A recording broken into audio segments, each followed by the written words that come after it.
ታማኙን እንዳታጭበረብር። ነቢዩ ዓለይሂ ሰላቱ ወሰላም ሙስሊም ላይ እንደተዘገበ አቡ ሁረይራ ባስተላለፉት ሐዲስ ላይ አንዴ ወጡ መርካቶ ላይ ገበያውን ይቆጣጠሩ ነበር። ጠጋሉና እጃቸውን አንድ ምግብ ስር ሲከቱት እርጥበት አገኙ። አንተ ሰው ሆይ ይሄ እርጥብ የሆነው ምንድነው አሉ። የአላህ መልእክተኛ አሳበቱ ሰማ ዝናብ አግኝቶት ነው አላቸው። ታዲያ ከላይ አታደርገው የሚገዙት እንዲያዩት አለ። ተመልከት የእስልምናን ጽዳት። ገዢዎቹ እንዲያዩት ለምን ከላይ አላረከው የረጠበው? ከዛ አንድ ህግ አስቀመጡ። መን ገሸ ያጭበረበረ ያታለለ የሸወደ ፈለይሰ ሚና ከኛ አይደለም። አታለህ ሪዝቅ ለልጆች ልትወስድ ሰው አስለቀሰ ቸቀምተ የሰው ስራ አበላሽተ ልጆችን ልትመግብ ከዛ ህንፃ ሰርተህ ማሻአላህ ብለህ ልትለጥፍ መን ገሸ ፈለይሰ ሚና ከኛ አይደለም ነብዩ አለይሂ ሰላቱ ወሰለም። አደራችሁን የተጨበረበረ ብር የተሰረቀ ብር የተሸወደ ብር ለልጅ አይተርፍም። ለአካል ጤና አይደለም። የአእምሮ ረፍት የለው። ንጹህ አእምሮ ምቹ ትራስ እሱ ነው።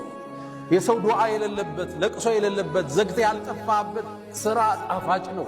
ለልጅ ይተርፋል። ሐራም ብር የልጆችን ባህሪ ይለውጣል፣ የሚስትህን ባህሪ ይለውጣል። እመነኝ። ለዛ ነው ሰለፎቹ ባሎቻቸው ወደ መርካቶ ሲወጡ ሚስት ተከትለ አንድ ማሳሰቢያ ትለዋለች።